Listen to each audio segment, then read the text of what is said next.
ada sebuah masalah besar, yaitu umat Islam itu mayoritas di negeri ini. Tetapi meskipun dia mayoritas, dia tidak jadi penentu. Orang lain minoritas, tapi mereka menjadi penentu. Ya.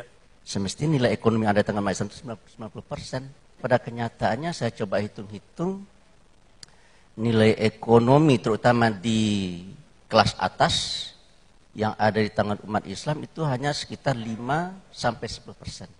Saudara kita dari agama lain jumlahnya hanya 10%, tapi nilai ekonomi yang ada di tangan mereka adalah 90%. Seperti dikatakan oleh salah seorang guru besar di Amerika, yang akan menjadi penentu di suatu negeri itu bukanlah para politisi dan juga bukan para cendekiawan.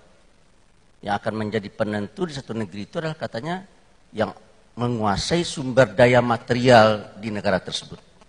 Karena dia yang menguasai ekonomi dan juga dialah yang akan menguasai politik. Tapi bagaimana kok dia juga bisa menguasai politik?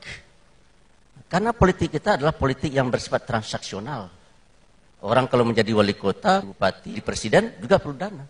Ya. Sementara umat Islam tidak punya uang. Tidak punya uang. Akhirnya mereka terpaksa mencari uang. Yang punya uang itu umumnya tidak beragama Islam. Berlakulah ucapan dari Ali bin Abi Thalib. Jika engkau memberi kepada orang yang engkau kehendaki, maka engkau akan bisa memerintah-merintahnya. Ya. Dan kalau engkau meminta-minta kepada orang tertentu, maka engkau akan menjadi tawanannya.